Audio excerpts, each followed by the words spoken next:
Hello everyone, and welcome to the Lane 6 podcast. Some say it was removed from the game because Battle Technician complained that it had nowhere to go. I'm your host Jotto, and this week with me is my co-host Hectares. Hey guys. Hectares, and the one, the only Coxatrice. Hey everyone. Alright, so That was last supposed to be week... more exciting. Yeah, we got a bit more... Go on, gotta keep going. Anyway, last week we got a bit of feedback on it. A couple things I can answer. The first one is actually my microphone. That's not fixable for me right now. My old microphone that I was using for recording actually broke about a week ago, just before the podcast actually, and I ordered one immediately. However, I won't have access to it for a while. So for the first couple episodes, my sound quality is not going to be amazing. But there's nothing I can really do about it. I've done everything I can, and that will be fixed probably about a week and a half to 2 weeks from now. So anyway, last week we did introductions, so for this week we'll just go over anything new with either of you two. We'll start with Cox, I guess. So I streamed like 3 times solidly this week for 5+ hours, and I'm not going to be able to stream like that this coming week. I'm probably going to stream once over the weekend and maybe once during the week. I'm going to try and do more than that, but the week after I should go back to somewhat more normal, maybe. But then everything's exciting because October I am working a little less and I'll be able to stream hopefully 5 days a week. 5 days a week, guys. Woo! Hi! But that's October, so yeah. Okay. Heck? I have been streaming a little bit extra this week. I streamed like a mega stream on Wednesday, totally unscheduled. Went like 7 hours, awesome. Which is, a lot of fun. It's also really draining. It's got me on a like sleep schedule the rest of the week, but it's worth it. I'm in pursuit of double leaderboard win rates this week, so hopefully making that come true. That's good. As for me, I started school this week again, so I haven't been able to play that much solforge. But I did get onto the win percentage thing for constructed ladder. At least I got second, so I was pretty happy about that, considering I haven't been able to play as much as I would like. Nicely done. So yeah, I'm just getting comments about the cameras being backwards. Yeah, that's because we got this set up pretty quickly, so I didn't change the window captures, and Skype put them the other way around. Oh, It's because I'm the meat in the sandwich. Of course the Australian would say that. Anyway. It's a good one with the name, that's all I know. It makes sense. Fair enough. Come on, guys. We'll move on to the news, and I'll pass off to Hecht, who's going to be going over the bullet points for the news. Sounds good.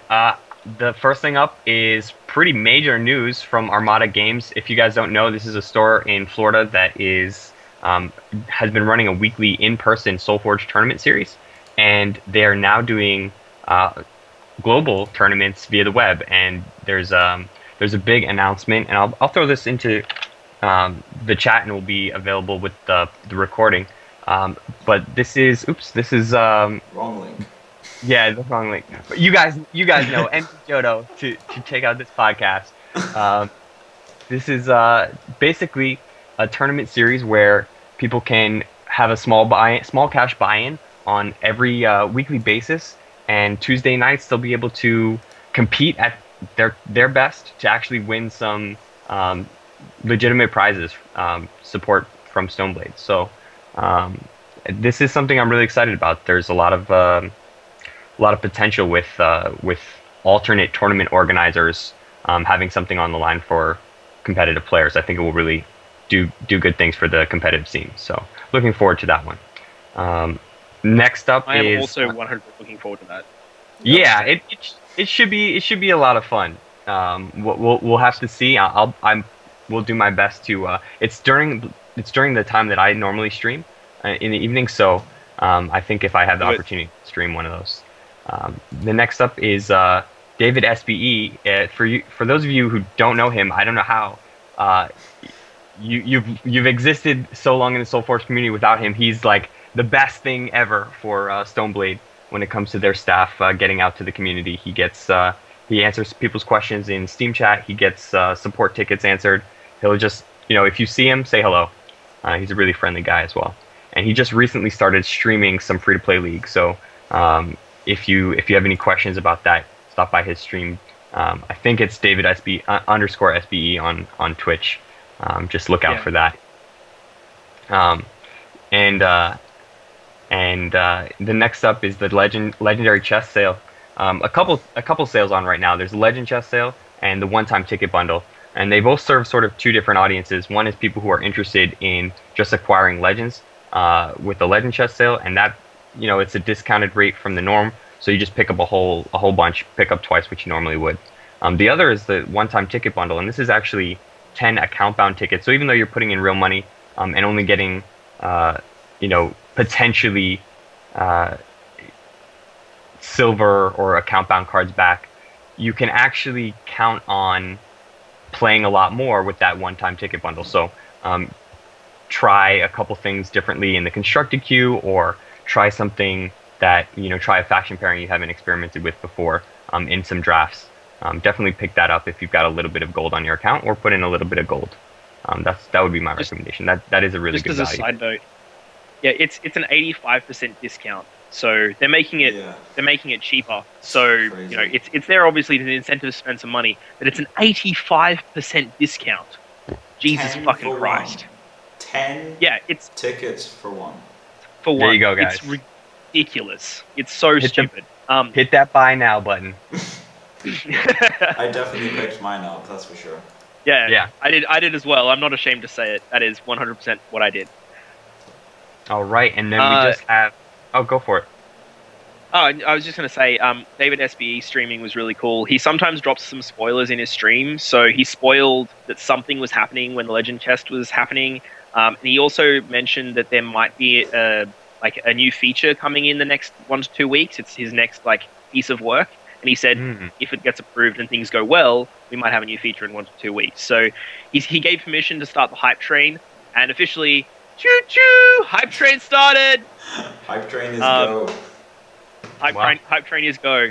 But guys, keep in mind that that's not a guaranteed thing. It's if they get it done, if Apple approves, blah blah blah blah blah, all the normal stuff. Speaking of Apple, iOS 8 hit the market this week.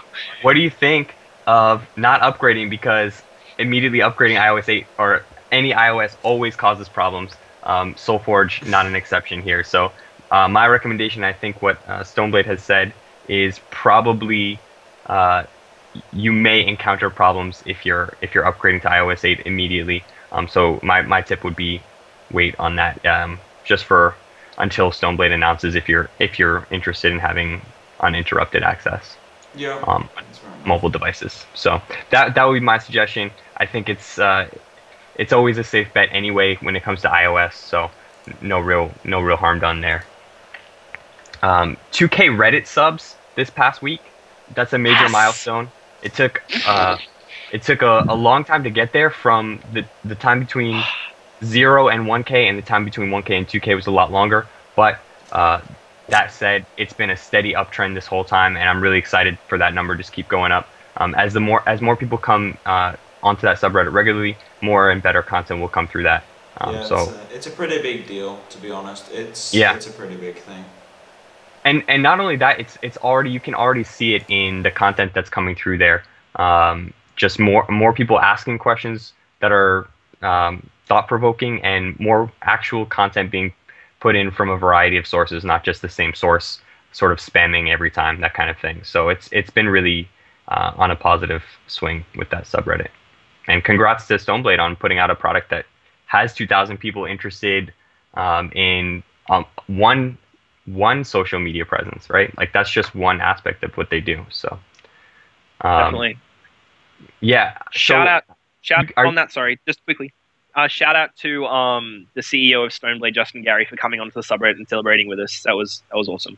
Just good feels. Yeah, he's been present lately. Just checking in. There's a thanks for being awesome Stoneblade post that went up not too long ago. I think it was sometime last week. But he stopped by there and sort of said, hey, this was so nice. It was great to hear this, especially as they were resolving some of the bugs. And the message he said was that he's going to share that with the rest of the team, making sure that not only does that hit him, it also hits everybody, and that the community knows that they're being heard. So I thought that was a really nice moment on the sub. That's really cool. But I wanted to ask you guys, because I think at least one of you is a Kickstarter. Did you hear about the Kickstarter tourney? Oh my god. Jotto, are you a Kickstarter? I am unfortunately not. All right, well, I'm going to take this one over then and just like ramble about how freaking amazing this is. Go for it. Because I kickstarted, and I kickstarted at the $60 reward tier level, which got me the most value at the time for the amount of money I had. And that means I'm like entrant to this Kickstarter tournament. It is amazing. If you're a Kickstarter, there is no point not to enter it. It is 1 free legendary chest guaranteed, and then if you place at all well, you get some gold. That can be up to $50 worth of gold, I think, or might be just under that, like, you know, whatever the lower tier is, 20 or something, just for playing it. It's something they promised originally with the Kickstarter campaign, so it's something, you know, exclusive to Kickstarter backers, and, you know, people got to understand that. But it's been like 2 years in the making, and a lot of people who Kickstarted were like, what the fuck, we haven't had a Kickstarter tournament yet, back in the day, and it's really good to see them coming through with that. It's just another one of those signs that shows, Stoneblade's, you know, moving forward, getting the next point, and then, you know, just exceeding expectations. Or in this case, maybe meeting them. But even so, it's a really positive thing, and it's really, really good. Any Kickstarter backers should go and check it out. You should be getting a Kickstarter tournament ticket in your account. I think it's already dropped, but if not, it'll be there within the next couple of weeks. And the tournament, if you've been given like a month's notice, so definitely check that out if you're a backer. And if not, then celebrate for the backers, because, you know, we'll create the game, and you know, it's a game we all love and enjoy. So it's a pretty sweet thing. All right, so I'm pretty hyped for that. I don't even get to participate, and I'm super hyped for it. So I just it could be a massive event too, because there were a lot of Kickstarters. So I'm looking forward to seeing just like any of the hype that's surrounding that, as well as like the fallout, like the ripple effect of that tournament should be something really fun. One other side note about the tournament. Sure. Sorry, is that it's with the Forgeborn or Forge Master format, which tells us two things. First, the Forge Master format is basically the God mode, where you can play any card no matter whether it's in your account or not. The first thing it tells us is that they can actually do God mode tournaments now, where you don't have to own the cards, and that might be something that's done for the rest of the community at some point. You know, maybe as a weekend warrior, wink, wink, Stoneblade, come on. And the second thing it tells us is that, I don't know what the second thing was, I've forgotten. But hey, it's cool nonetheless. It might be Weekend Warrior, wink, wink, Stoneblade. That should be cool. Yeah, that would be sweet, actually, if that dropped. Well, I'll just keep moving through this list, because there's been so much news this week. It's actually been really cool. Like, there's been a lot of good stuff happening lately.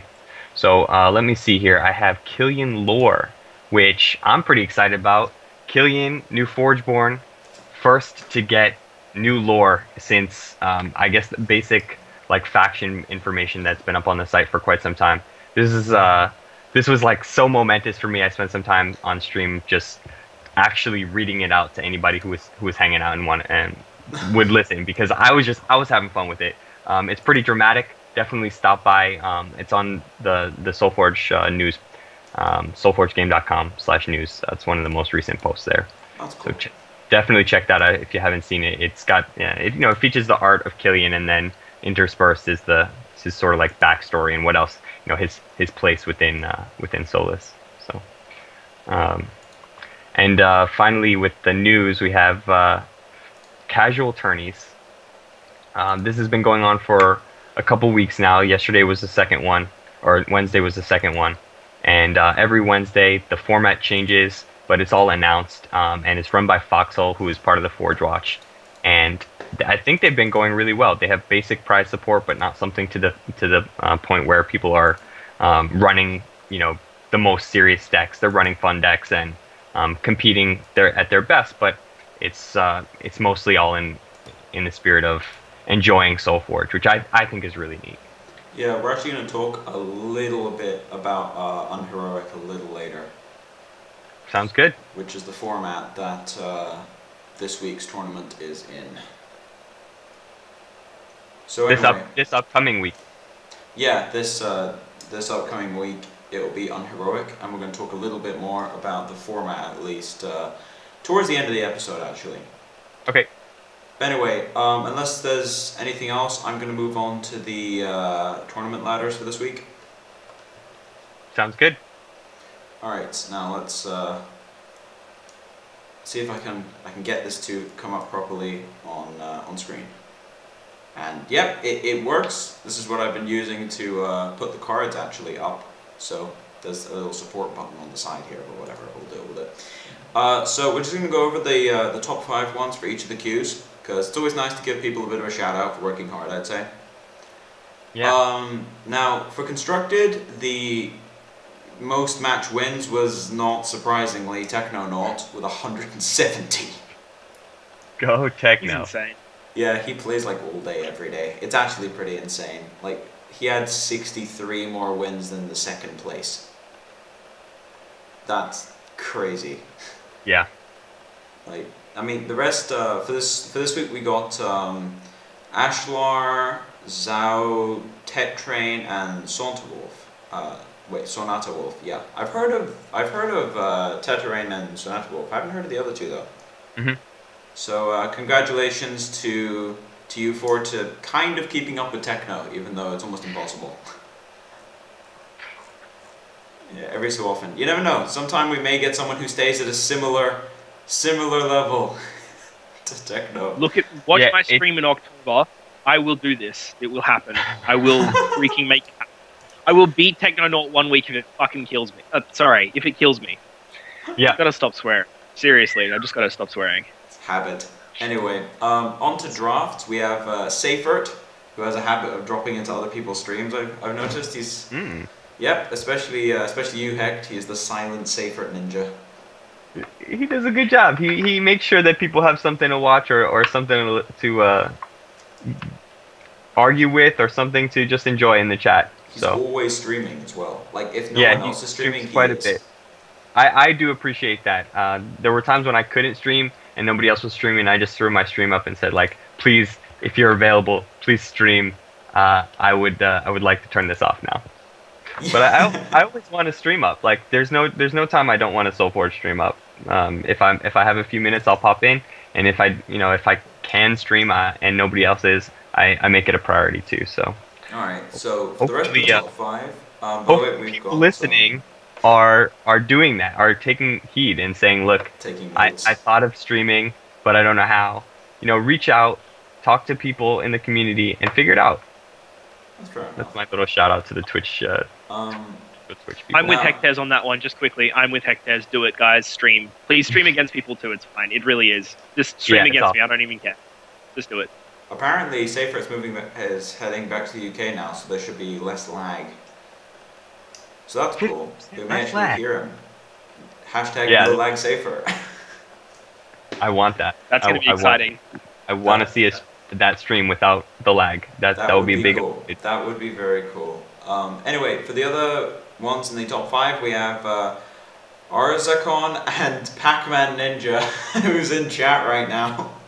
Go Pac-Man Ninja. Good Shout job, out. Pac. You're sweet. Good job, man. Good job, man.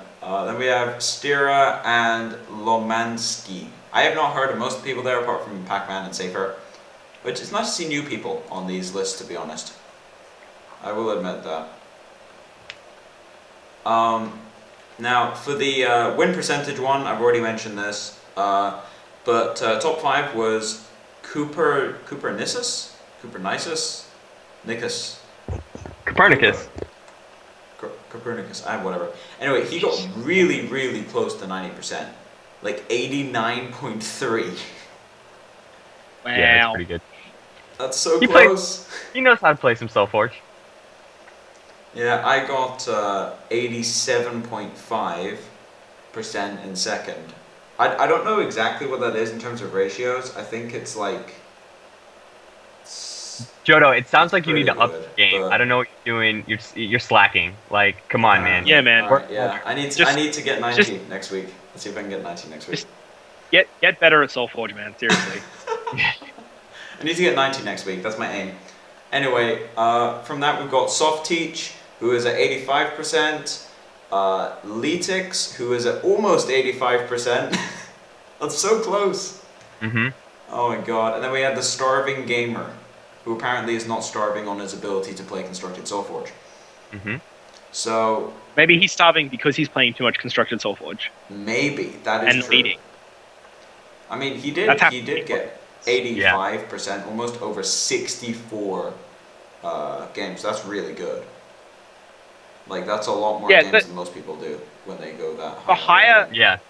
The higher your games are, the more impressive that win percentage is. So, like, in a way, Starving Gamer has proven that not eating is the best route to winning at Solforge, obviously. In a way, yeah. But then we've got a guy with an 80% win rate in 132 games. Yeah. So there's some people who play a lot. Wait, there was a 240 in there. What the hell? Oh, that was Technonaut. Okay. Apparently Technonaut has a 70% win rate. He just plays 250 games a week. Yep. That's still insane. Like, that is still it's insane. It is ridiculous. As for draft, we've got Xpoxy with a 92% win rate in draft. That is insane. I wonder how many Seal of Deep was he drafted? Yeah, that's a good question, actually. Also, I would bet it's less than people think. How many 4-0s has he got? That's what I don't know. He's like gone way beyond infinite. Yeah, but it's only 24 drafts. Like, to be honest, it's only 24. I mean, that's still an achievement. Don't get me wrong. I'm not trying to talk him down, but yeah, that's still a lot. It's 24 drafts. It's still a lot. Yeah.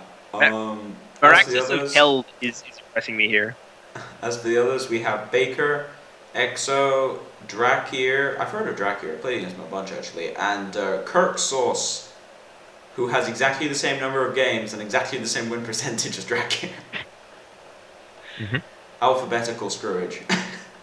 Yeah, the 6Q win rate is the easiest to do well in potentially because you're opening yourself up to the fewest number. You're taking advantage of variance instead of being susceptible to it. Yeah, that's fair enough. We just heard from chat. Xpoxy only lost 2 matches out of his 24. Yep. Jeez. That is crazy. That is completely insane. That's really good. That's like... So, and I'm guessing those were both 3-1s, I should imagine. So he generated, like, 40 tickets. Like, that's... No, not quite that many. 40, He generated... But, like... He generated, like... so, that's 5 Qs. He generated 12 tickets. He generated 12. Yeah, he generated 12. It's 4 times 3. Theoretically, yes. Theoretically, he generated 12, and he also got, 4 legendaries? 5 legendaries at least? Yeah, 4. That's a profitable way of doing things. 4, yeah, he got 4 legendaries. That's sick. That is a proper way of getting your collection up. That's a good way of doing things. Did he only profit 9 ticks actually? Because it's only 5 Qs. No, it's 6 Qs. That's right. It's 6 Qs. 24 games. 24 games. Yeah. 6 Qs. 6 Qs. So yeah, he would have got about 4 legendaries, or 5 if he went 2-2. But I highly doubt that if he only lost 2 games across that many Qs. Just that one Q, he just was raging. Yeah, just that one Q. Yeah, my maths is pretty bad. I'm tired. I came home from school like 2 hours ago. Hashtag maths is hard. Hashtag maths is hard. Hey, you at one point were like, alright, 8 plus 2 equals 11. It's fine, guys. I was feeling on alphabetical order last time we did this podcast, so we all have our strengths. That's fair enough. That is fair enough. We can just keep moving past that because it's our show, right? We can do whatever we want. That's it. I do the alphabet, and Hectares does the maths, which makes sense considering he's a unit of measurement. There you go. Anyway, so that's pretty much it for the news for this week, so we'll head on to the subjects. Now, there are a lot more subjects this week, but they're all shorter, whereas last week we had 2 pretty big ones. So for this week, first one, which I'll hand off to Hecht actually, is the Forge Watch Invitational, because he is the only one of the 3 of us that is actually in it. So go ahead. Well, the Forge Watch Invitational is coming up. For those of you who don't know this event, this is up until the Golden Gauntlet and the the more recent World Championship qualifiers, this was the event to consider yourself a serious Solforge player. This is what you were aiming to qualify for, so that you could prove your merit against the best players in the game. And I'm excited to be part of this upcoming Forge Watch Invitational. This is the second Forge Watch Invitational. The last one, I can't remember who the winner was, but the game has changed so much since then. I hope they're requalified and like just one of the many competitors like vying for that top spot now. Oh, the old Invitational? Yes. I can look it up actually. I should know this. This is somebody who's done something really impressive. Has won the basically the toughest competition that existed. That said, the number of players, Blue Dex won, and I haven't seen Blue Dex on in a while. I don't know if Blue Dex has moved on to other things, or if he's just been slinking under the radar more recently. But hopefully, it will be. I know a good number of the top players from that last one are still in this tournament, are competing in this tournament, including Table and Tiny and a few other big names in the Solforge community. So I'm really looking forward to it. I don't know what deck I'll be bringing. I don't know what decks other people will be bringing. I do know that of any deck that's come out since the release of Set 3, Brood Queen has been at least on people's mind when they've built it, either by building it more Brood Queen decks, more NU decks, or by building something that they think has a chance of beating it, because that deck has been everywhere. Yeah, so if I had to take a guess, I would say people will be bringing Brood Queen decks. If I had to take a guess as to what the counter to that might be, what I've seen is Alloy and Tempest decks in the queue, just sort of like looking to shut it down. We've even seen some Stasis Warden. So who knows? We might have a Stasis Warden world. If the Forge final Watch is a best of five, Stasis Warden mirror. Yeah, that's right. So, well, what's interesting about this is that it's actually broken up over 2 weeks. The first weekend is sort of round robin thing. So your deck has to beat all the other people, or almost all the other people, and the top 2 from each of these pods, which are broken up into, I don't know how many pods exactly it is. I think it's 64 players. So I believe it's 8 pods of 8. And from there, the follow-up weekend is 2 from each of those pods. Sort of buying it out for the top 16. So I'm looking forward to all of it. I hope I can make it to the second weekend, just so I have that really awesome shot at designing my own card, which is what the winner gets, among other things. Is it going to be a Hydra if you design it? You know what? I can commit to that right now. Yes, it will be a Hydra if I win it all. I am okay with this. I'm excited.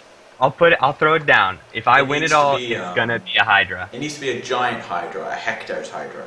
That's right. Hectares, #Hectares to win Forge Watch Invitational. Just for We'll Hydra. definitely be rooting for you, and I hope all the other people watching Lane 6 are going to be rooting for you.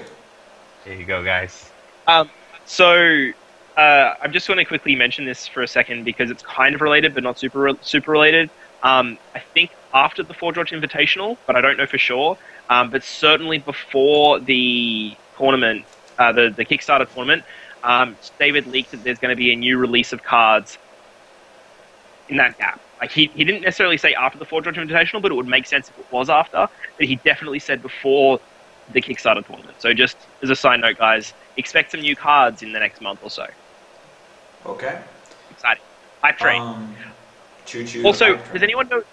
Choo-choo the hype train. Does anyone know when Forge Watch Invitational number 3 is? Because I didn't become a prominent member of the community and didn't have time off work so that I could play in the Forge Watch Invitational. The word is that this is the last Forge Watch event. No! Because the Forge Watch crew has moved toward actually producing the official tournaments. Basically, you can consider the World Championship qualifiers the new qualifiers that you need to participate in. So all right, well, I'm going to win that. So. In other words, have fun. Yeah, I mean, you can make your own Forge Watch Invitational. You know, we should do that at some point. We need to arrange like some sort of casual tournament at some point. That sounds fun. Well, what I would say is that in the meantime, if you're looking for something that is organized, that has that level of competitiveness to it, go for the upcoming Armada Games tournaments. That's what's on my mind right now. Is that in the meantime, between major, the World Championship stuff, the Armada Games looks to be among the top tournaments to participate in to really test your skill. I can agree with that. Absolutely. And definitely the World Championship qualifiers as well, guys. That's extremely exciting. And Yeah. I would be surprised if it was the same metagame right now at the next World Championship qualifier. I suspect they'll next release of cards before that too. That and the Kickstarter tournament are the two big things. And David said it's going to be before the Kickstarter tournament, which makes me think it'll be before the World Championship qualifier as well. But that's just pure speculation. It would be cool if they did, because it means that forging would be open for set 3, For the and current it means it'd cards. be new cards. Which, to be honest, and I know it's like, oh, you're just a conspiracy. No, in all seriousness, it does mean that they also get more people to buy the cards, which, as we said last week, it's a little irritating, but it's also necessary, because it turns out Stoneblade sticking around and making the game is worth more than the aggravation from not being able to forge cards when you need them. Yeah, money is important, guys. We need to give it to Stoneblade so they keep making this awesome game that we love. Basically, yes. Anyway, so moving on to the next topic, which is another one Hecht brought up. This is the last one, I promise. Last one. Now, this one I actually don't have a context to, so it's just a quick one. Losing to Seal of Deepwood in Constructed. I thought there was draft at the end of there, but no, apparently it's Constructed. Guys, don't lose to Seal of Deepwood in Constructed. It's not a good feeling. Just don't do it. I have no excuses. My opponent saw some Oros, saw some Lysian Shard, saw a Seal on time, and played an Epidemic. That was a PL1. I expected no L2 cards at the start of the player level, nothing like throughout the player level. He had 3 leveled creatures in his deck. He saw 2 of them, 2.1. No, he saw 3 of... Oh. Let's bring He Seal saw up 2 on the screen, of his shall we? 3 leveled creatures. They were all Oros, 2.1, double Oros 2. I couldn't shut it down, and I lost pretty quickly. Although it did take my opponent until PL4 to finish the job, he did it in style Oros 4 for the kill. So wait a second. The guy who plays Seal of Deepwood has played Oros 4, and Coxatrice still hasn't. That's right. I've never played a level 4 Forgeborn. I do not play enough casual Soulforge. I do not play enough casual Soulforge. I don't play casual Soulforge either, and I still play level 4 cards from time to time. I just don't play enough Forgeborn, I guess. You always get the level 4 in rank 4. Actually, speaking about that, I'm super excited. I want to play the Kitfinity deck on stream sometime. I need to chat to Kit so that I can get coached by the best. So it's something that is on my list of things to do. If people would like to watch Kitfinity on stream, that's something maybe in the next couple of weeks or month or something like that. It depends on Kit more than me, because I don't want to fuck it up too bad. I don't want to stuff it up too bad. Damn, that streamer is swearing again. Yeah. Also, guys, Hectares might have been a little salty after that. You might have noticed the salt might be real. A little bit. We need some salt in chat right now. PJ Salt in the chat, guys. PJ Salt for Hectares. Still salty. I'm still salty. That's the thing. It didn't go away. It's still ongoing. So the best thing is, this is the perfect segue for our next topic, which is 4-faction draft. Now, Does anyone else feel salty about that? I'll take this one because I haven't really gone off on that many topics yet, apart from just the leaderboards. Alright, so, last weekend, the day after we stopped the podcast, because it's kind of annoying, the Weekend Warriors start literally a day after the podcast, but, so, new Weekend Warrior comes up, and I'm like, oh sweet, and I only had 6 tickets, so I'm like, alright, so I need to do my daily. I do my daily, and I'm like, oh my god, 4-faction draft. I play it, and I'm like, that was terrible. That was actually the worst experience drafting I've ever had. I got killed in... This was exactly what happened last week. We were talking about the cards we don't miss from set 1. yeah. Why were the set 1 cards in? In one game I got killed by a level 3 Seal of Deepwood on a Grimgaunt Predator. I got killed by Epidemic at one point. And the other one was Savage Roar 3 on a Hunting Pack. Oh yeah, nicely done. I was like, what? This is why set 1 was terrible, and this is why they removed it from draft. It doesn't... Why did they bring it back? Such a card. Why did they bring set 1 back? It would have been actually quite fun if it was just the normal draft format with 4 factions. Yeah, I would love to see that. Yeah. No, I'm too hyped. I have nothing to say because I'm too hyped. So four faction draft wasn't the funnest for me either. I don't think it was because they introduced set one cards. I think it was just because it became, what's the best card in this pack? Oh, it's this one. Pick. What's the best card in the pack? Oh, it's this one. Pick. It felt like there was no synergy. It felt like there was nothing to hold your decks together. It was just play good cards, win games. And that's not fun for draft format. It's much more fun when you have to think about it and you have to kind of analyze, work out things really, to a deep level and play around the important cards and stuff like that. And I just think that was really missing in the four faction draft. I only played it once and I didn't enjoy it that much. I played it like 3 or 4 times, and in one of the drafts, I played against a guy who hadn't shown Necrim or Tempies. Yeah. And he's just like, I think I told Hecht about this, and it's just like, alright, he's basically playing only AU somehow. Yeah. And then I play a level 1 creature, and I seal it twice, and that's like my only way of winning, and he has to chump block it. Then he plays an allied Spite Mage and kills it. Nice. What? The allied stuff was driving me crazy because you couldn't plan around anything. You couldn't plan to pick it up. Like if you were taking an allied card in you were just taking on so much risk as you drafted. And if you were playing and you saw somebody hit an allied card, like you have no way of predicting this because what drives a person to go like all in on that faction pairing if it's just that one card? I couldn't reason it, and it made it very tough to get the normal value you get by knowing what cards are within each faction. It sort of took that value, like the value of that skill, off the table. It said whatever you think your opponent's meanest way of punishing you, if you can plan around that, plan around that, and if you can't, just wish for the best. So miserable. Didn't you use BattleTech again? It was like, hey, first pick, BattleTech. Time to win this. My good 4 faction draft was BattleTech. My not good 4 faction drafts were not BattleTech, and my opponent GGP. Like multiple opponents on. It's GGP is actually I think better than Brood Queen in draft because if you include all the set 1 cards, you also include a lot of removal. There's a lot of removal in set 1, at least that's draft playable.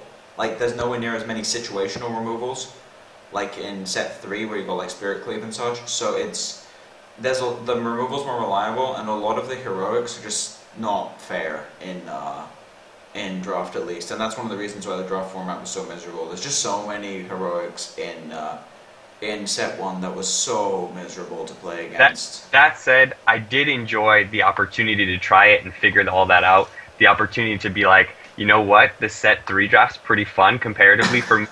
I'm happy to go back to what I enjoy. I like that opportunity to explore the format at least for a little while and then say, look, Stoneblade, bring this up, like put this on more often, or look, like please no, like please listen, don't ever do that again. Please, just anything else but that. Never. So, this is the only Weekend Warrior where I played for 1 day and I was like, I could play it again. Not gonna do it. I'm not putting myself through that again. I don't think we're the only people that are hating on it in chat, but there's certainly some people that say it's actually totally fine and that it was actually quite skill intensive. So we might be clouded by the fact that we're used to a particular kind of draft format, and this was unlike that. A lot of people complain about it on the forums, though. I just want to point out. Oh, yeah. No, I definitely agree with you, and maybe the majority has it this time. But I just want to mention that the hate is there, but the hate might be there, and it still could be a good format. We just didn't get exposed to it long enough, or there were some other problems with it that we weren't aware of, or it was too high variance, or things like that. It just I don't think I want to write it off yet as a dead format they should never do again. I think they should still keep experimenting, and I want to encourage Stoneblade. What I would say, what I would suggest is for anybody who feels strongly about it, or even just feels anything about it, voice your opinion. Bring it to the threads where people are complaining. Bring it to your own thread where you're like hyped about. Stoneblade needs to hear all sides of the conversation, and definitely that's something I'm glad you brought up because people, our opinions are a subset of the community. Certainly we do our best to present good things for you guys, but if you feel differently, challenge us. See what you got to say. Also, I just like to point out. I mean, I know this is a personal preference type thing, but not a meth addict. Why do you have to have that name? Anyway, but he's the one talking about the whole skill thing to do with draft. And something else he's mentioned is that variance is sometimes good because you're not disappointed if you lose. To be honest, I'm actually far, far, far more disappointed if I lose because of variance. Like, if I lose because my opponent played better than me, I'm like, meh, whatever, I lost the game, my opponent played better, he deserved the win. Losing to variance, I think, is one of the single worst experiences I've ever gone through, especially in tournaments. I actually... No, I completely understand what you're saying there, Jotto, but like I'm going to take this segue and run with it for a sec because I feel exactly the opposite.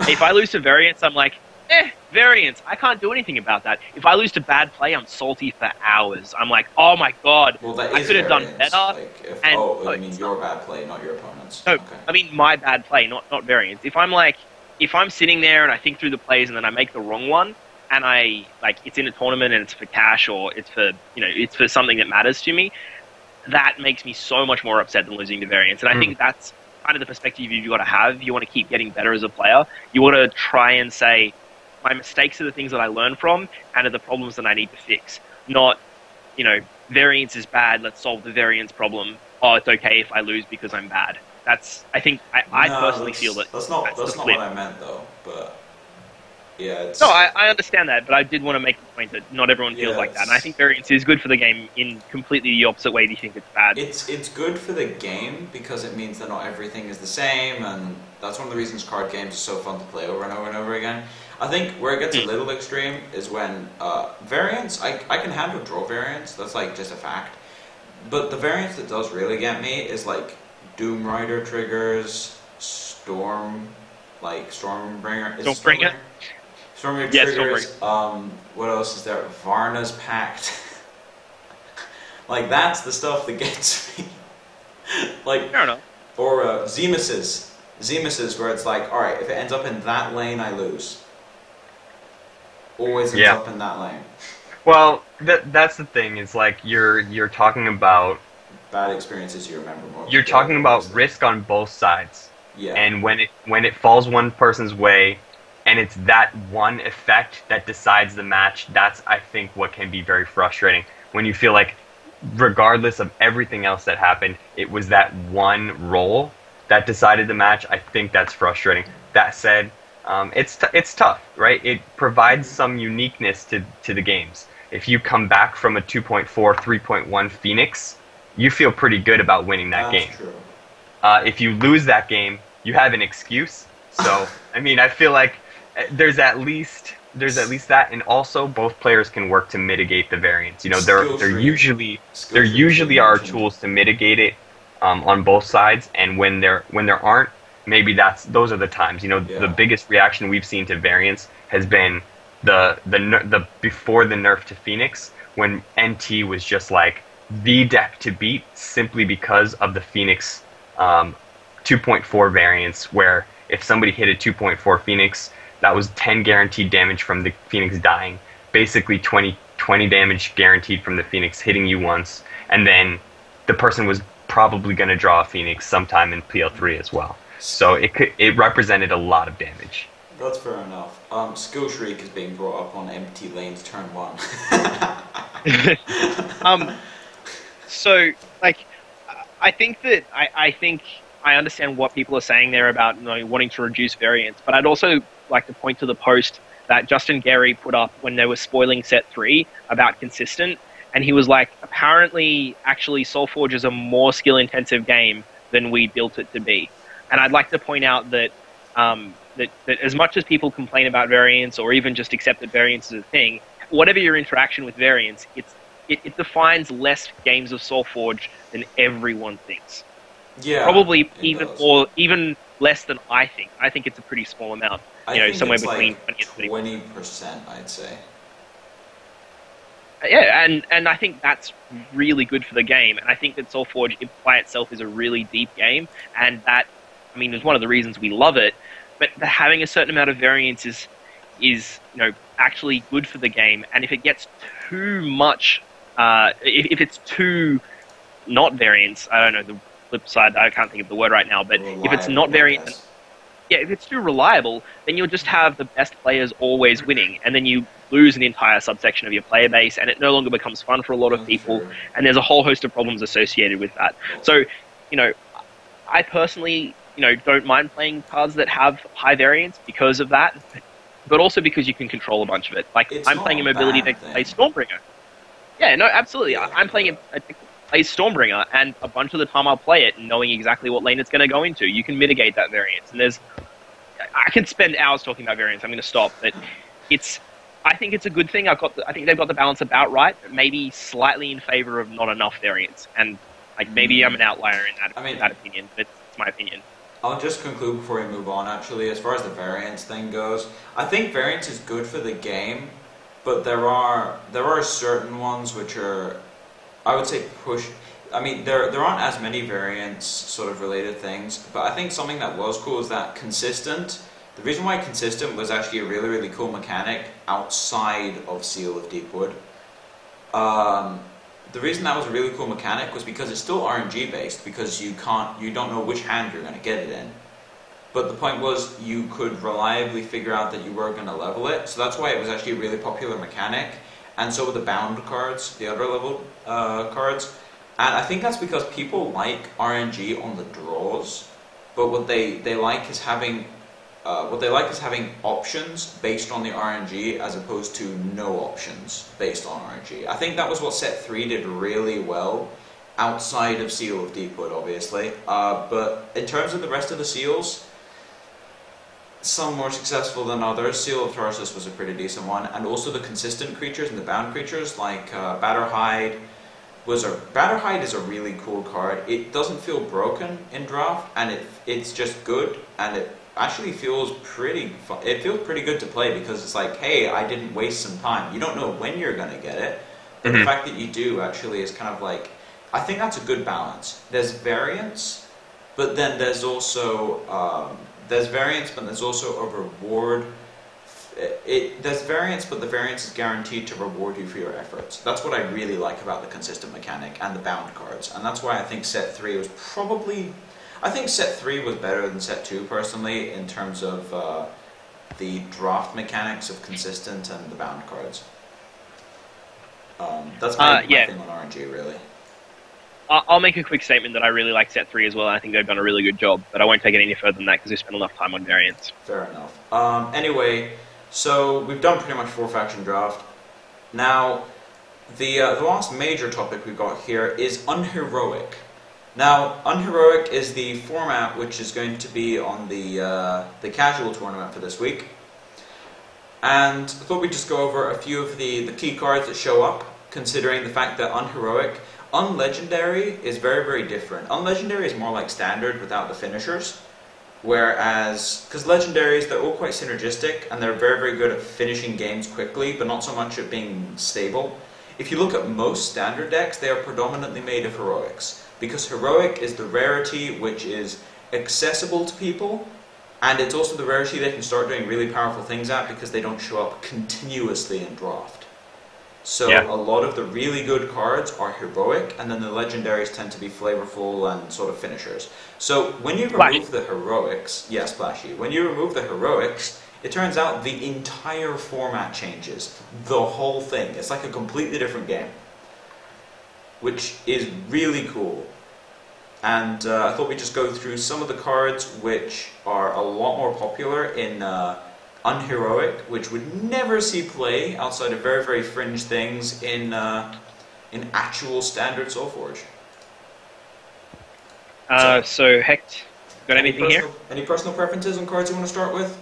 And if you mention a card, you got to talk about it. I'll bring it up. No, I'm happy to answer questions about a card, but I don't have too much experience with the set 3 unheroic format. I have tons of experience with the set 2 Dark Shaper, Night stuff. So feel free to kick it off. I'll bring up the Shaper then. I think Shapers in general need to be talked about. Dark Shaper I think is the best one, right? Not because it's the best on its own, but because it has, like, the Necreum cards are pretty good in general.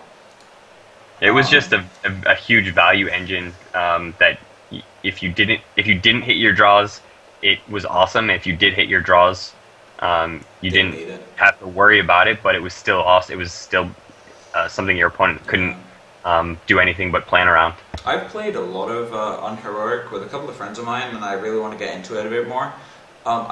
Since we got a shaper on the front here anyway, I'll just talk about them in general. The shapers they've been referred to in the past as sort of the equivalent of legendaries for the format, because they're rares, but they're also incredible consistency machines. The first thing about them is that they're all 4/6s at level 1, which is actually pretty decently sized in this format. There's a couple really big guys, but a lot of the big attack guys are heroic and legendary, because they're more focused on stats. So they don't usually die immediately, and the under-leveled mechanic on them allows you to do crazy things like play a Dark Shaper and then play an Ebonbound Warlord -2 guys and get a 3/7. Or my personal favorite one is actually Life Shaper. I tried an Aloyan Utera deck where I leveled War Tusks to 2, and then in player level 3 it was just sort of Shaper, War Tusk, buff, Shard Plate Invoker, buff, buff, buff, buff, buff, and I just killed them with a War Tusk. Yeah. It's pretty fun. The Shapers are really, really powerful cards, and the reason they're not good in Standard is 2 reasons. One, they're color gated, which is not always possible in Standard, which meant that we had a format when they weren't color gated, and they were really, really strong. And the other reason that they're not seen as much at all, really, is because they're slow. They are very, very slow creatures, which in some formats is okay. So if they weren't color gated, they actually are really good. In fact, they were nerfed to color gated for a reason, because they were really powerful in control mirrors, basically. But the point is, they're very, very slow, and they're very, very slow, and they're color gated. However, Unheroic slows down the format a lot, because a lot of the aggressive cards are removed, and a lot of the finishers are removed. So you end up with a slower format that tends to go sometimes to rank 5 even, and the Shapers really do shine in that kind of format. Apart from the white one. White one's terrible. The other thing that I suppose you should mention when you're mentioning Savants is the bound guys. All of the underdrop cards are really good with them, because then you get the equivalent of 2 separate effects when you play one of the underdrops. So they synergize really well together. The other thing they synergize really well with is the overload cards, as Eon pointed out in chat. And just as a side note, even if you're not playing the Savants, there's a good chance you want to be playing the bound cards and the overload cards that aren't Aloyan in your unheroic deck if you're playing them. Yeah, well, the Aloyan overload card is not quite as good, but the Aloyan bound card is acceptable, but I'd say it's probably not even unheroic constructed playable. It's okay, but it's not anywhere near as good as the other ones. Yeah, so I've been looking at some deck lists for unheroic. I don't have a huge amount of experience with a format like Hectares, but I can say that the most recent decks that have been winning have been playing Seal of Deepwood, and the decks before that were winning were wall decks. I actually won an 8-man tournament on Kalari's Ladder, which is awesome. Everyone should check out Kalari's Solforge Ladder if they haven't already. It's solforgeladder.com, and play in there. Hector link it. I got entry to the KL Cup tournament. Yay! Playing a walls deck that I just literally built like 5 minutes before the tournament started, which was like a really cool experience, because obviously I won it with a deck that I had basically no experience with, but also it was a really powerful deck because it's playing huge creatures and then you make them attack people, which is a powerful effect. I think unheroic is typified by powerful things. If you do the most powerful thing, you'll have the most powerful deck and you'll win more often than other people. I think that the synergy, you win the most. Yeah, I don't think that's true for Constructed though. Like, the most powerful thing in a vacuum is not Brood Queen, I don't think. I think the most powerful thing in a vacuum is, other decks that have high synergy level. I think Brood Queen effectively stops people from doing their plan at the same time as, this is the kind of thing I was talking about on the last podcast, but it's really effective at stopping your opponent as well as building a good plan. And in unheroic, the removal doesn't exist. So the only thing that matters is, having a very powerful plan and a very powerful effect, and Yeah. doing that. Something I did want to talk about actually while we're on Unheroic is that before set 3, there was a Loyan Necrim deck that was running around a lot, and I actually do think the reason it was the dominant deck was actually just because people didn't test the format that much. Because in testing I found it to be quite beatable, but it was very, very consistent, quite easy to play. It was a very, very easy deck to just pick up and play. And it was just consistent, and it won a lot of the Unheroic tournaments. And I think the main reason because people just didn't test that much, so they thought, well, you get to splash for a Nixian Marauder and maybe a Field Marshal, and run with the Aloyan splash of things. I actually tried Utera in mine, and it was okay. But the main key cards in that deck, which I still think are fairly good post set 3, would be Group Meal, which is basically the epidemic of the format, / Savage Roar. Which, I mean, it's not as good as either. However, well, actually, Group Meal is I'd say Group Meal is almost better than Epidemic in Unheroic, simply because of Charnel Titan.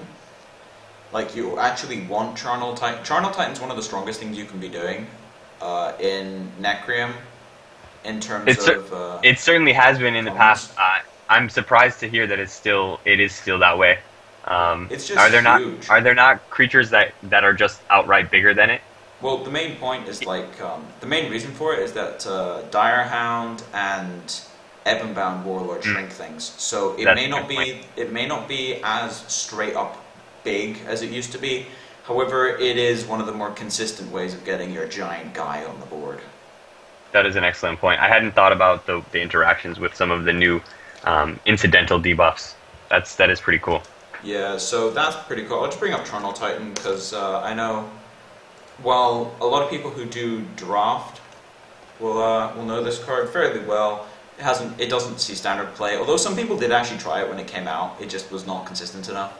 Basically, it just becomes absolutely huge if they have something with below a certain attack number, and Group Meal shrinks things, along with Zithian, Direhound, Ebonbound Warlord, and Shaper. And so basically you just get your consistent Titans down, and it's actually really aggressive. It's weird. Necrium is a controlling color, but in Unheroic it's actually an aggressive color. Because of I'm going to go on the record saying I disagree that it's a controlling color. It should be in other formats. Sure. I think that every color or every faction has the potential to be controlling or aggressive depending on the cards that you play, and that there's no real delimitation between control color and control faction and non-control faction.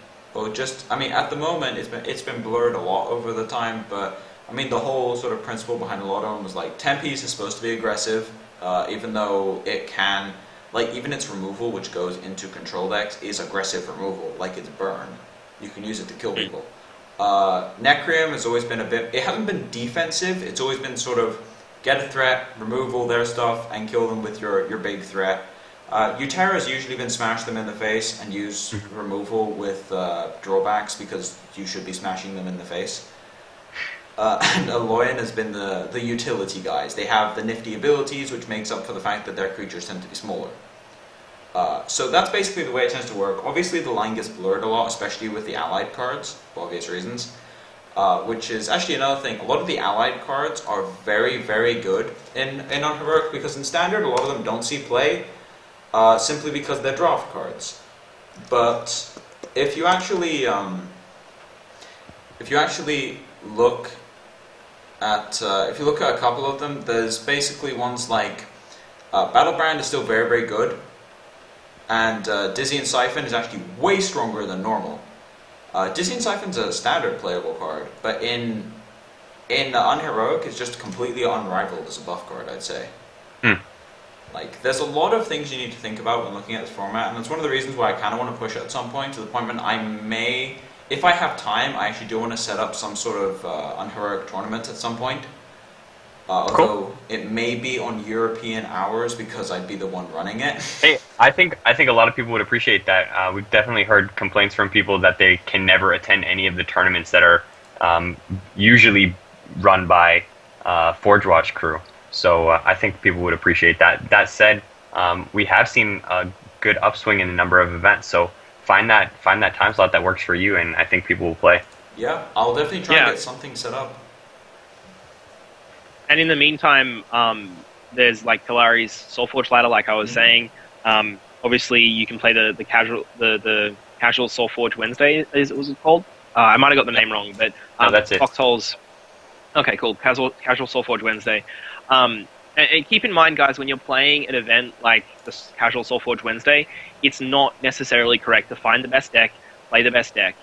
It's for fun, so treat it as such and have a good time. Don't just deck your deck out to win everything constantly. Must win that's everything. Not a fun thing to do for everyone. I must admit, I will try and take part in that tournament for Unheroic because I love that format. Cool. Yeah. Well, I mean, like everyone who enjoys that format and enjoys playing Solforge should play in it, and if you have the time, just like everyone should play in all of the stuff that they want to play in. I'm going to actually use this, if it's okay, to segue. We're well under time, right? So, Jottos, can I talk about a topic that's not on the list? We're well under time. We've only been on for about an hour. Awesome. Sweet. So, one of the things that was mentioned in chat a little earlier was not a meth addict actually mentioned it, but it was name. It was an economics kind of question. Someone was saying we were talking about tournaments that involve an entry fee. He was saying, is this actually good for the game? And I want to go on record saying it is good for the game. It's basically giving people who want to play at a competitive level an out to do so, and that's something that builds interest in the game. It's something that allows people to have that experience if they crave it. And I know I'm one of those people who crave that experience. It's something that not everyone will participate in and not everyone should participate in, but it's an important part of playing a competitive game is to compete for a prize. And to compete for a prize, there has to be some kind of money involved. And it's not fair, or it shouldn't be expected to just be Stoneblade going along and, creating all these world championship tournaments and stuff like that.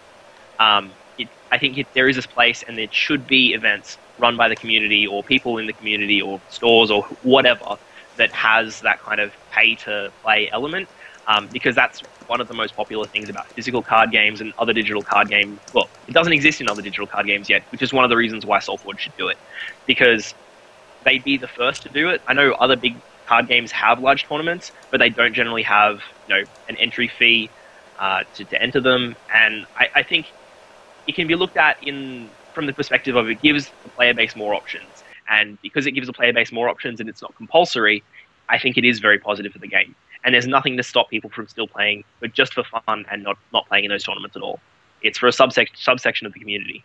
And that community exists and should exist. That's my argument. You guys have any opinions about that?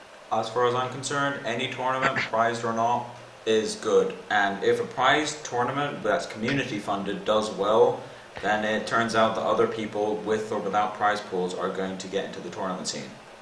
So it's a good thing. Anything from I don't know, it sounds pretty pay to win to me, guys. I don't understand. Yeah, sure. So you have to pay to enter the tournament. But I mean, this isn't targeted at everyone with their casual accounts. It's not necessarily something for the free to play player. It's something for someone who wants to invest some time and some money in Solforge and compete at a high level. And there should be an out for that. There should be an outlet so that people are allowed to do that. And I think this is a really, really positive thing. And I want to compliment. I want to say Armada Games, yes, absolutely, give me more of this. I'm really, really happy that it's there, and I'm 100% going to play if my time zone's permitted. I think it's really good, and I want more stuff like it. It'd be sweet if Solforge got to the point where we had a full-on Pro Tour like Magic the Gathering does. Yep. I think that'd be a really amazing and excellent thing to have. I think this is a step in the right direction. That's true. Sorry, if you don't mind, I'll just answer something in in chat. It's just about the whole pigeonholing factions. If you notice, I actually did say that this doesn't really apply anymore because the game has gone through several iterations of cards, so the lines are very, very blurred now. I was talking about the design philosophy behind the factions originally. So when I said Aloyan tends to have nifty abilities to compensate for creature size, I was talking about the things like Gargoyle. Gargoyle's a 5/5, 9, 9, 16, 16. It's not huge, but it's decently sized, but the point is it has a bunch of extra abilities. And like that's how Aloyan works in general, whereas Necrium has the debuffs and the control-y aspects to it. But over time, the lines have got blurred a lot. But I was just talking about the actual philosophy of the factions itself. So, yeah. Apparently I messed with a couple of people by daring to say that there are differences between the factions. I don't think it's a difference between the factions. I think the factions are delimited by their flavor and kind of generally the things that they do. I think in a way what you said was misunderstood though, so I'm glad you clarified. Yeah, I'm just clarifying. Yeah, exactly. And I mean, this is why we have chat, so that people can say, hey, is this what you meant? And you go, oh, wait, actually I meant this other thing. So, yeah, good on chat and good on you for clarifying. I think it was really good. Good on you, chat. And good on you, Jotto. Like, shout outs to everyone here. Everyone gets a shout out. Yes! I wanted to go back to the topic we had before about tourneys. Yeah. Pac-Man Ninja mentioned that when tourneys are happening, there are streams where people take part instead of playing, which grows the community. Tournaments are a good thing for streamers because a lot of the streamers are more competitive. That's a good thing. KXDAO is mentioning the running the tournaments. And SBE can offer more prize support. That's a good point. There's nothing to say that a community organization can't run a tournament as well. This isn't replacing; it's like in addition to, and especially with the start of it, it's going to be not necessarily optimal. And I think the implementation of community-run tournaments so far has been really successful and really, really positive. I think this is just another step in the right direction. And maybe in a year it'll look completely different to the way it does now, and maybe it should. But right now, this moment. They're doing something new, something good, something moving the community forward, and I really like it. So, I think there's a lot of people who are happy about it, and I'm certainly one of them. And I think that I think that basically it's just all positive. Anything that grows the community is a great thing, and people are mentioning in chat that as well. So, it's really awesome. I agree. Anything to say, Hecht? No, it sounds like you guys covered a lot on this faction. The segue? Issue, so. The segue from tournaments to factions to everything. You're good. Yeah, anyway, so before we move on, since we kind of segued in now, as I said, it's very, very easy to get off topic in podcasts in general. Anything else? That's not a bad... No, it's not a bad thing. I'm just saying it is. It's a fact. Yep. It is in fact a fact. But anyway, anything else on Heroic from either of you before we move on? No, I'll look forward to hearing more about what's going on with that format. That's something that I've moved away from because there hasn't been a tournament that I've been interested in participating in. That said, I do know that the upcoming Kales Championships is going to feature an unheroic portion, so it will be a format that is going to be relevant to a good number of players moving forward. Something I do want to explore into is a lot of the people who watch my stuff on YouTube are Hearthstone players, and so it's the kind of thing where Unheroic is a format which a lot of people can get into that don't really play Solforge a lot because it's so cheap to get into. It literally only takes a couple weeks of silver to get into that format properly. Mm-hmm. Yeah. So it's something I really do want to push, because one of the problems Solforge has at the moment is that there aren't enough new players to grow the game, but there aren't enough people leaving, so the game just sort of stays the same. So it'd be nice to kind of promote a format that can get newer players in sort of at a lower level, and then you never know, some of those people might graduate to the more expensive formats over time. Yeah, and absolutely. Like, I really love that push. I'm just going to talk for a second about the kind of the free-to-play player and their experience with Solforge. There are people in the community, I'm sure, that have a free-to-play account and are building up heroics and legendaries and want to be able to compete competitively in that time period. And I think you're right on the mark there with the whole unheroic is an excellent format for those kinds of players. It hits the mark perfectly. I think solforgeladder.com, Kalari's ladder, is a really good place to go and experiment and play that kind of format. There's also rewards for doing so. You can climb a ladder, and it's quite competitive. And I think that the more community events for Unheroic, if you run one or if other people run one, I think it's all really, really positive. So I'm really, really happy you're mentioning it. I think it's great. All right, so we've got 2 more topics before we do our Q&A.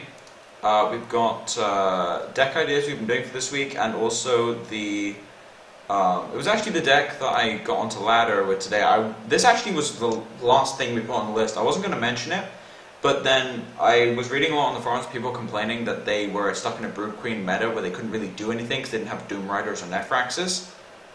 And just a lot of the set 3 legendaries that were just card of the day, and people just bought them. But it turns out actually the deck that I've been running that has a close to 90% win rate does not have any set 3 legendaries in it at all. Nice. Like it doesn't. I'll bring it up on screen actually. This may take me a little bit of tinkering because the deck editor is a little bugged. Just a little bit. So unfortunately you'll only be able to see 1 row at a time, and I can't put it in text form, otherwise the deck editor is like, you can see 1 line at a time now. Have fun with that. Technical difficulties, guys. Yep, I'm getting some lag spikes. No, I'm okay now. Okay, that was weird. But anyway, so the list that I was using is actually, this is what I love about Brood Queen lists in general, is that they're all completely different. All of them, almost. So this list was actually it was pretty much predominantly designed just by me, apart from a singular Lifeblood Dryad, which I actually think came from you, Heck, didn't it? Yeah, I run that. It's been one of those cards where it's like every so often it wins, but I haven't noticed it that much, but it's only a one-off, so it's like fine. Hectares is known for his one-offs. Situationally really good, and you gotta rock the one-offs. That's the way. There are a couple things about this list, though. I've been running 3 Culls. That's the main thing. 3 Cull, 3 Epidemic. The most underrated cards in Solforge. It turns out that with 3 Cull, 3 Epidemic, you win most of the mirrors, and you also beat Stasis Warden decks if you're running triple Cull. Yeah. I had to make some really annoying cuts, though. Like, I'm only running 2 Dire Hounds, 2 Lotuses. Removing Stasis Warden became entirely relevant for at least a very short period of time, so that was good tech. Yeah, this is a very, very unique list. As I said, Brood Queen lists are completely different from each other. Like, pretty much everyone else running Brood Queen lists will disagree with about 10%, between 10 and almost 50% of this list. Like, and that's why I actually am not bored of this metagame yet, because they're all the same archetype, but they're all completely different decks. Yeah. So well, this Brood Queen list doesn't look like my Brood Queen list, and I don't have the win rate that you had last week, but I have been seeing a pretty good success rate as well. Yeah. Maybe I'll be some competition for you this week. We haven't faced off in the queue though, so we both aren't rocking the Technonaut approach of spamming games. We're going for the value. Minimal number of games, maximal win rate, and possible within that frame. We play at opposite time periods, though. Yeah. Like, I'm in Europe, you're in US, so we just never run into each other. You see, that explains it. The European meta is just weaker. No, I'm kidding. Ah, you have found it out. So good. Actually, it's a real thing. I play obviously in Australian time zones a lot, and the time of day that I play actually makes a big difference to the kind of decks that I'm facing off against. It does. I won't say that it's consistently weaker when it's like Australian peak hour, but it's consistently weaker when it's Australian peak hour. I would say it's the strongest. And it's consistently harder. I would say it's the strongest for me I mean, I've been doing at first when I was just getting into doing the Infinite thing. I was playing in the early afternoon, so it was just European players. And over the past 2 weeks, I've been playing in the evenings mostly, so I've just been playing against American players. And I noticed it's very different. I'm not sure whether it's harder or not, but it's very different. Yeah, it's a real thing.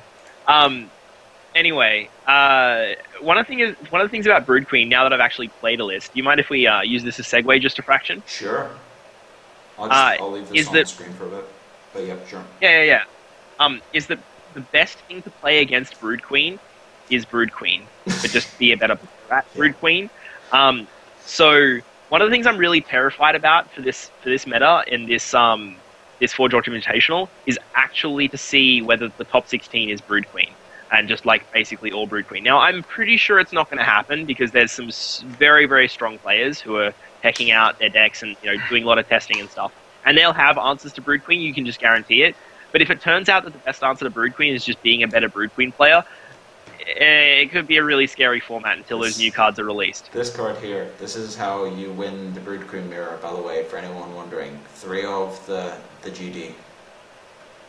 Yeah, Grimgorn Devourer. That's how you win the mirrors. Really good. You just slam them. You slam them, they're like, hey, I can rely on my Brood Queens, and then eventually they miss and they die. Yeah. So we may end up seeing 16 Brood Queen lists, which would suck, but it's possible. Well, that's the other thing too. Like when you're playing Brood Queen, like you can tech your Brood Queen list to beat other Brood Queen lists more effectively than to beat other lists. It's just got so many options, and none of the other plans that I've come across are actually any good at beating Brood Queen consistently. Most things are fine at killing Brood Queen when the opponents, when the person playing Brood Queen is like, I'm not really sure how to play Brood Queen. But then as soon as you play against someone like Hectares or you, Jotto, I'm just like, mobility cards, and you're like, nah, you're just gonna die. And I'm like, oh no, why? Yeah. Speaking about mobility, I've actually kind of semi-promised to people that I'm going to write a second article, and I should get that finished by the end of the weekend. That's Australian time, so it's probably Monday for most other people, but I'm hoping I can get that on Coxatrice halfway through the week if everything works out. That's not a guarantee, guys. That's not a guarantee. That's just a hope. Heck, you can link Coxatrice if you like. Do it. Think it. I can copy pasta from my web browser history. There we go.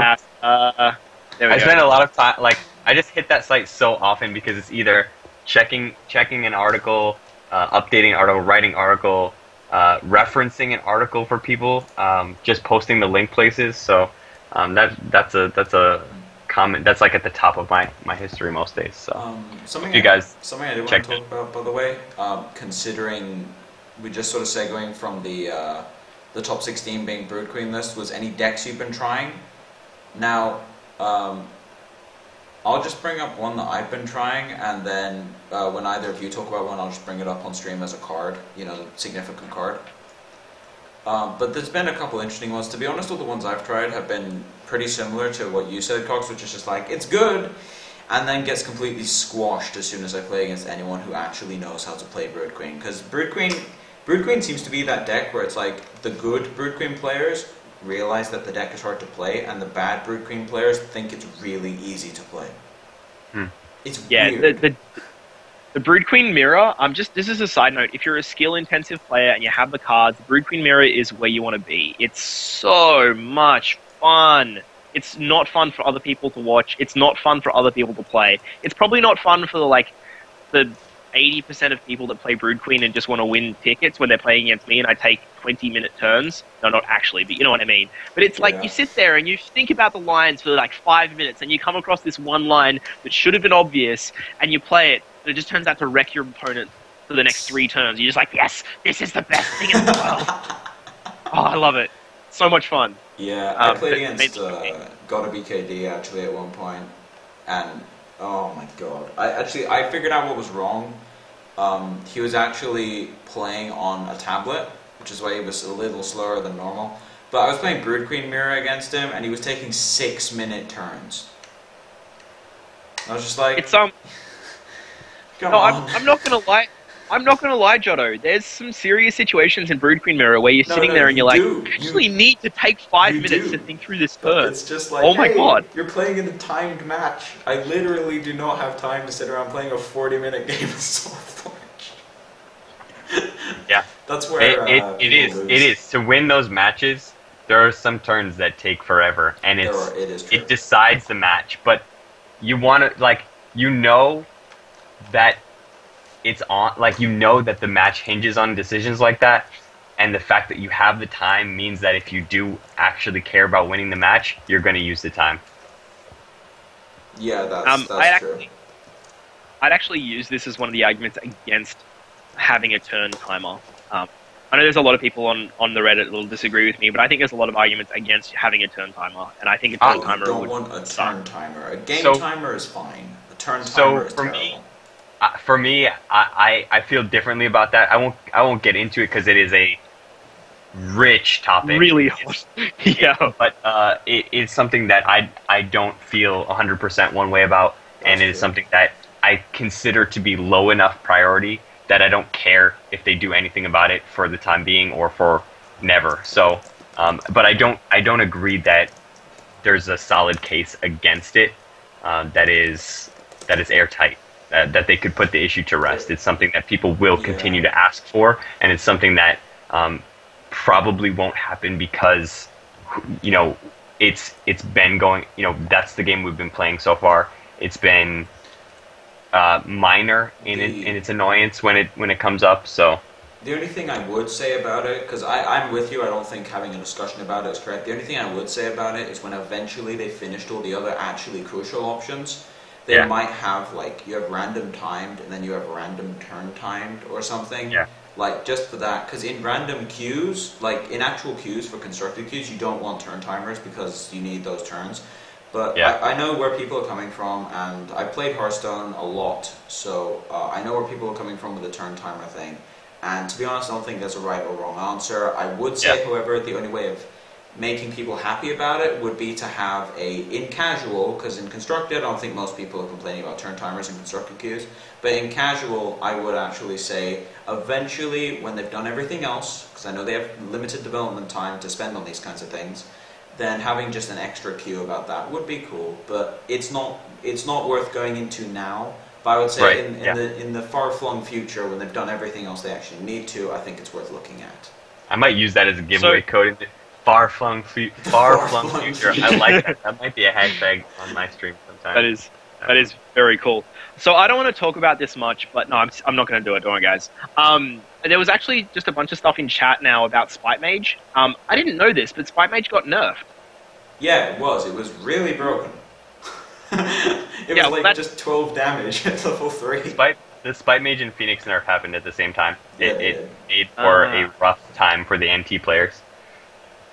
Yeah, Yeah, it it was. sounds like It was a big nerf. Anyway, so deck ideas. I'm just gonna bring the one I've been working on, which hasn't really gone that many places, but the one I've been working on stream, and then we'll just go in order in the podcast. So we'll go into Cox and then Hecht, and then we'll go into Q&A and close it out. So Sounds good. I'll bring up the one I've been working on. This is not polished in any way, so do not say, "Hey, I don't agree with this card." No, it's not polished. Stop it. But basically, the concept behind this deck was I wanted to run a Necrium deck with Killian, because I wanted to take advantage of Necrium being Necrium, but I also wanted to run Killian because I have 3 of them. Mhm. I opened another one yesterday. I'm up to 5 now. I want it. that I- seems like the correct number. I for you. want Doom Riders, and I want Nephraxes. I don't want Killians every single I'll pack. trade you a Nefrax for a Killian. I wish I could.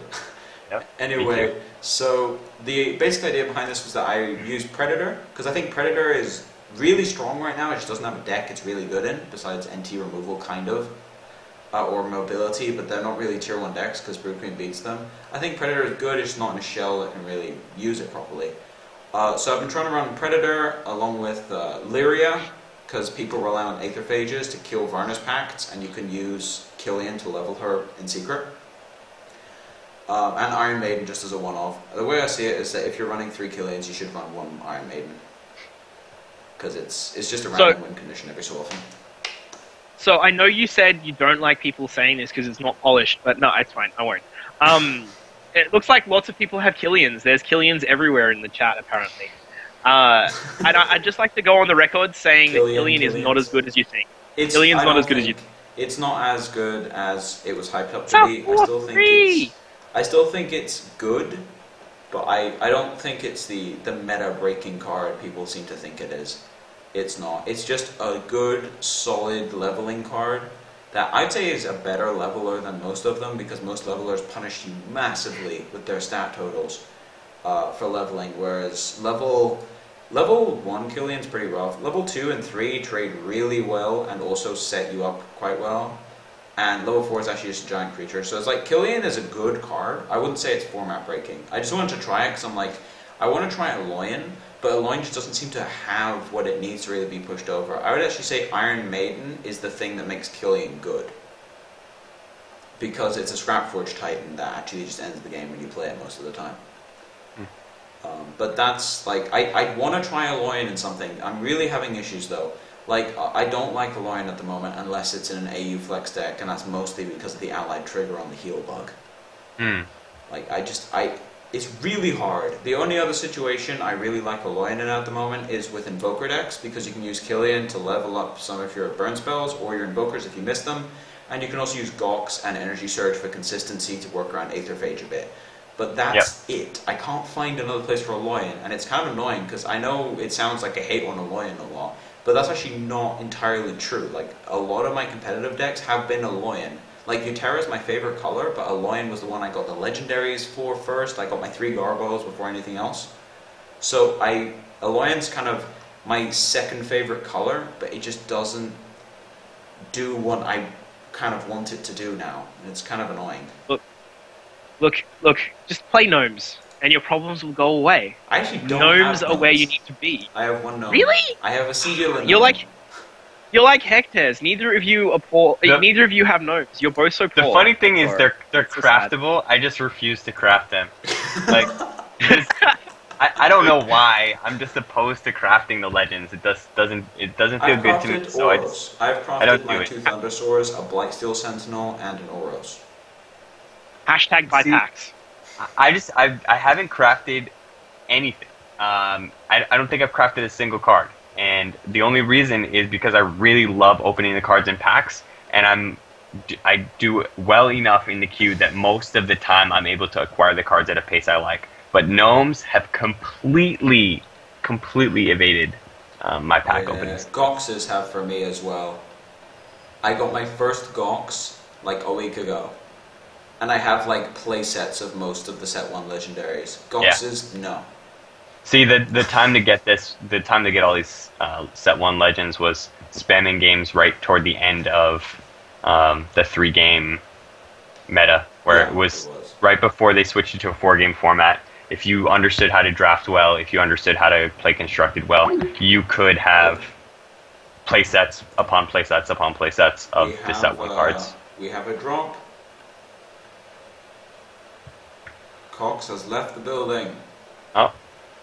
Reap.